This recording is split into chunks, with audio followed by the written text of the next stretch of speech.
On a breezy Thursday morning at Jefferson Middle School in Birmingham, Alabama, a group of bullies pushed over a girl in a wheelchair. 30 minutes later, a black girl stood up to them in front of the entire school, turning the tide.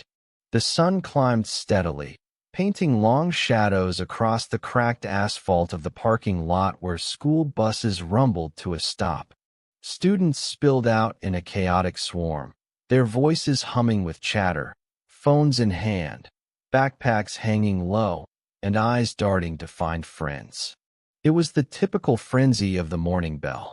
But for 13-year-old Serena Morgan, the day didn't begin with excitement or ease. She sat quietly near the flagpole, observing as her peers flowed around her as if she were invisible. Serena, small for her age and soft-spoken, was used to being ignored until she wasn't. One of only 3 students at Jefferson who used a wheelchair due to spina bifida, she had never known life without her chair, but it didn't dim her spirit. Her eyes sparkled, her classroom responses were always insightful, and her laugh could light up a room. Yet, that didn't shield her from kids like Mason Carter, who saw her as an easy target.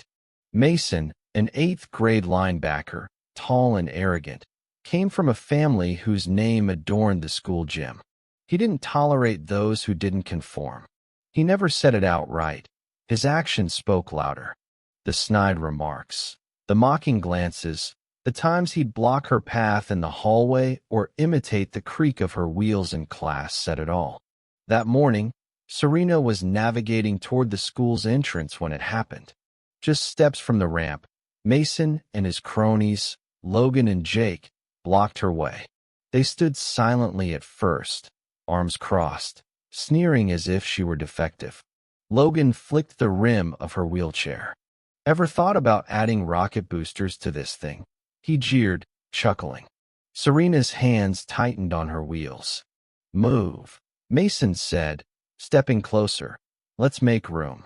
But instead of clearing the path, he leaned down, gripped the front of her chair, and tilted it back just enough to unbalance her.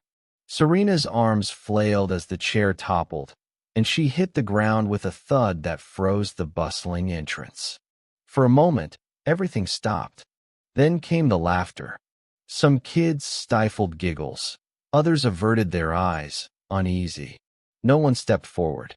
Serena lay still, her backpack askew, books strewn around her. She didn't sob or shout, just stared upward, muttering something to herself, inaudible to the crowd. Then someone acted. Nia Jackson had just stepped off bus 12 when she caught the scene. The fall, the cackles, and Mason's smug grin as he fist-bumped Jake. Her hands balled into fists, and before she knew it, she was shoving through the onlookers. Nia wasn't the loud type, nor was she a star student or class leader. But she carried a quiet intensity that ignited in moments like this. She crouched beside Serena, helping her sit up and inspecting her scraped elbow. "You good?" Serena gave a single nod, her lips pressed thin. Nia looked up, her voice slicing through the hush like a whip. "You think that's funny?" Mason spun around. "Stay out of it." Nia rose, standing tall, not towering, but commanding. "It is my business." The crowd stirred, students clustering like ants to sugar. Mason smirked. "What? You her bodyguard now?" Nia didn't reply. She bent down, gently helping Serena back into her chair. A hallway monitor finally hustled over, late as usual, asking what happened, but the crowd stayed mum. The boys slipped away, and the moment dissolved, not with closure, but with a tension thick as fog. The story, however, was far from over. Unbeknownst to Mason and his crew, the school's annual Unity Challenge was set for later that day, a statewide program promoting inclusion through team-building games and activities, watched by students, teachers, and parents. That's when Nia hatched a plan. During homeroom, she approached Miss Harper. "I want to compete this afternoon, and I want Mason on my team." Miss Harper raised an eyebrow. "You certain?" Nia nodded firmly. Absolutely. By midday, the sun blazed, and the field behind the school thrummed with anticipation.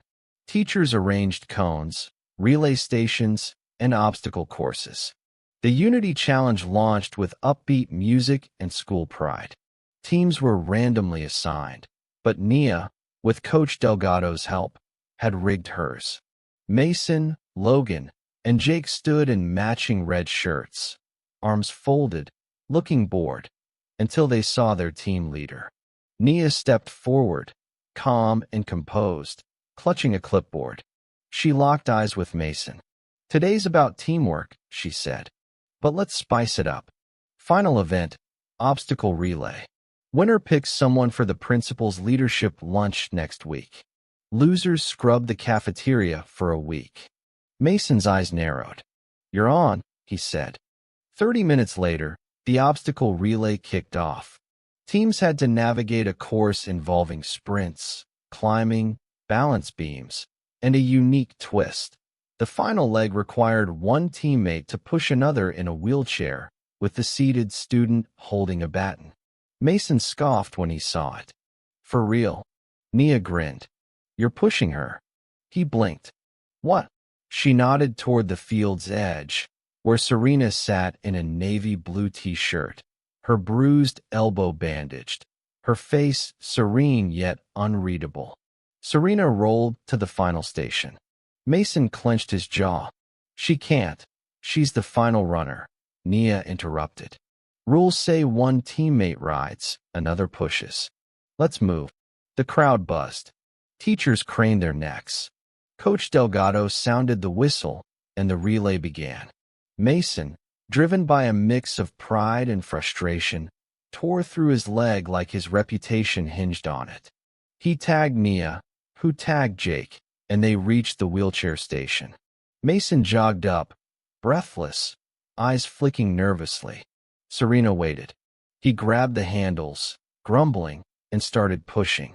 The course was rough, cones, dips, patchy grass. At one point, Serena leaned left. "Slow down. You'll tip me." Mason adjusted. The crowd watched, hushed. Then came the final stretch. Nia and the others shouted, "Go, Serena!" She raised the baton high as they crossed the finish line. They won.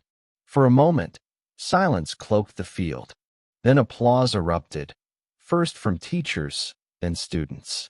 It wasn't loud or performative, it was real. Even some of Mason's teammates looked at Serena differently. She didn't smile or acknowledge the crowd, just sat there, chest heaving, clutching the baton like a scepter, her gaze steady and clear. Mason stood behind her, hands on the chair's grips, too stunned to speak. For the first time that day, his smirk was gone. He was quiet, chastened, perhaps even remorseful. But Nia wasn't finished. If you felt their story, drop a 1 in the comments to show support. Later that afternoon, in the hallway where the incident occurred, Nia called a meeting with Ms. Harper and Principal Lawson. She didn't want Mason expelled. That was too simple and fleeting. She wanted transformation. "People saw what happened," she said, standing in the office. "They saw a girl get pushed down, and no one acted. No one spoke. That's what we need to fix." Principal Lawson, a stout, graying man who'd served at Jefferson for nearly 20 years, leaned forward, listening intently. "What do you suggest, Ms. Jackson?" Nia took a deep breath. "Give us 10 minutes at tomorrow's assembly. Let Serena and me talk. Let us show them what it means to stand up for someone." The next morning, the school filed into the gym for the monthly Character Counts assembly, a routine of announcements, Student of the Month awards, and a teacher's speech. Most kids tuned out. But then Principal Lawson took the microphone and cleared his throat. "Before we close, 2 students have something to say." A murmur rippled through the bleachers. Nia and Serena rolled onto the court together. The gym fell silent. Serena positioned her chair near the center. Nia stood beside her, gripping the mic. "Most of you saw yesterday," Nia began, her voice firm. "Some of you laughed, Some looked away, some didn't care. But here's the truth. Serena didn't fall because she uses a wheelchair. She fell because someone thought it was okay to make her feel worthless. The room was still. Even teachers seemed tense, unsure where this was headed. We talk about inclusion here, Nia went on. We put up posters about kindness. But that's meaningless if we don't act when it matters. She glanced at Serena, who took the mic. My name is Serena Morgan, she said softly, but the mic amplified her words across the gym. I've used a chair my whole life, and most days, I don't dwell on it. But yesterday, I was reminded what some people see when they look at me. Weakness, a target, a joke. Her voice wavered slightly, but she pressed on. They didn't see the hours I've spent in physical therapy. They didn't see my mom working 2 jobs for my braces and repairs. They didn't see the nights I taught myself to get up after a fall. She paused, her eyes scanning the crowd. They saw a girl in a chair. But I want you to see a girl who got back up. The silence that followed wasn't uneasy. It was heavy with feeling. A few kids shifted. 1 or 2 clapped softly. Then more joined until the gym thundered with applause. Not pity, but respect. After the assembly, Mason walked alone through the hallway. For the first time, he wasn't the center of attention. Eyes followed him, not with awe or fear, but with awareness, as if his facade had cracked. He didn't notice Nia until he rounded the corner by the library. She was with Serena, both laughing quietly over a book. He considered turning back, but instead approached slowly. He began, rubbing his neck. I didn't mean for it to go that far. I was just joking. I didn't think. Nia cut him off, unflinching. You didn't think. That's the only part that matters. Mason opened his mouth, then shut it. He turned to Serena. I'm sorry. Really. I was a jerk. Serena met his gaze, her expression unreadable. I forgive you, she said after a pause. But I don't need your apology. I need you to be better. Mason nodded stiffly. Yeah, okay. He started to leave, then stopped. If you ever need that well fixed, I'm good with tools. Serena shrugged slightly. We'll see. By week's end, something had shifted at Jefferson. It wasn't a fairy tale or instant change, but the hallways felt lighter. More students held doors for Serena. Kids began joining her and Nia at lunch. Teachers wove discussions about accessibility and empathy into lessons. Principal Lawson launched a monthly forum called The Circle, where students could openly share their struggles, fears, and ideas for improvement. Serena and Nia spoke at the first meeting. Mason attended, silent but attentive. That spring, Jefferson won a state award for inclusive programming. But for Serena, the real victory came quietly one April morning when she rolled into the lunchroom and found her favorite table saved, a handmade sign taped to the chair, reserved for Serena and company. She smiled, not because she needed the seat, but because, at last, people saw her as more than a girl in a wheelchair. She was Serena, and she had risen. Summer arrived early in Birmingham, the air heavy with the scent of fresh grass and honeysuckle, heat shimmering off the pavement. Serena's days filled with final exams, class picnics, and preparations for the middle school's Spring Talent Showcase, a cherished Jefferson tradition where students showcase their talents. Dancers, singers, comedians. But this year, something deeper was brewing. The school wasn't just ending a term, it was turning a page. At the heart of that shift were 2 girls who, without fanfare, had redefined strength. Nia proposed they perform together in the showcase. Serena hesitated. Performing publicly was unthinkable. What would we even do? She asked one afternoon under the magnolia tree by the track. Spoken word, Nia said. That poem you wrote about the sky, it was powerful. Serena shook her head. That was private. Nia tilted her head. Maybe, but maybe someone else needs to hear it. They spent 2 weeks in the library after school, crafting their peace. They wrote about being seen and unseen, about navigating hallways while others passed by, pretending not to notice. They wrote about voices that didn't shout, but still moved mountains. Nia brought rhythm, passion, motion. Serena brought stillness, grace, strength. The showcase arrived, and the gym buzzed with glitter, sneakers, and jitters. Parents lined the back, phones poised to record. Mr. Ellison, the drama teacher, emceed, calling acts like a fairground host. When he announced, "Next, Nia Jackson and Serena Morgan with an original spoken word performance," a ripple ran through the crowd. Nia stepped out first, eyes sweeping the audience, lips set with determination. Serena rolled behind, back straight, hands clasped. They took center court, facing the crowd. Nia began, her voice sharp and bold. "They say quiet girls don't spark revolutions. That silence is softness. That stillness is weakness. But I've seen storms in calm waters, and I've watched thunder roll in on wheels." Serena joined seamlessly, her voice softer but piercing. "I've been invisible and unavoidable, a punchline and a question mark. But now, I'm the period at the end of your assumptions." Their words wove together, a call and response, a duet of truth, not melody. The gym was silent, not restless, but earned. No coughs, no phones, just the resonance of two girls claiming their space unapologetically. When they finished, there was a pause, a breath, then applause roared. Serena's mother stood at the back, hands over her mouth, eyes shining. Even Principal Lawson dabbed his eye.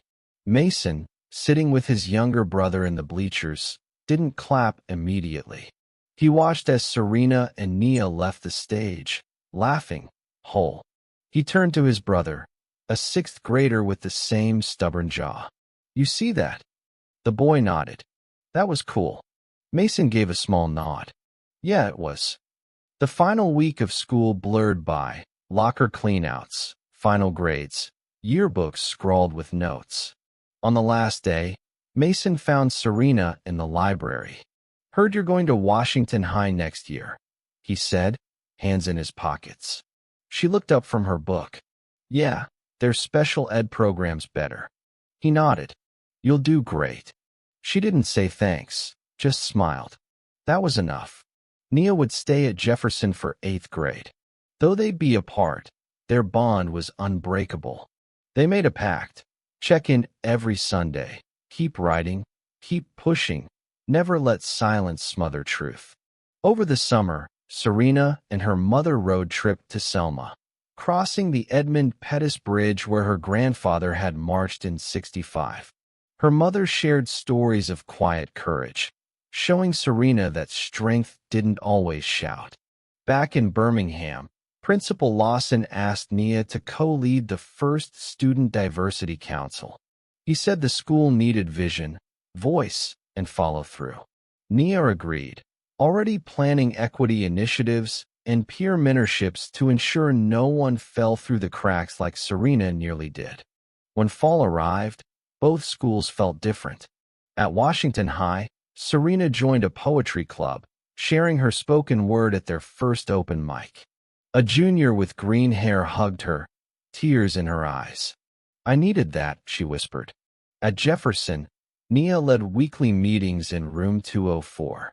The group grew from 5 to 15. They hosted dialogue circles and workshops. Above the lockers, a mural designed by Nia and painted by art students went up. Two girls, one standing, one seated, eyes bold, with the words, "Respect doesn't ask permission." No plaque, just truth. Years later, when the mural faded and lockers were replaced, the story endured. Teachers pointed to that hallway, telling new students, that's where it began. And when someone asked about that spring day when a girl in a wheelchair was knocked down and another stood up, someone would say, that's when we learned what true strength is. Because real strength doesn't always roar. Sometimes it rolls, sometimes it waits, and sometimes, when the world watches, it rises together.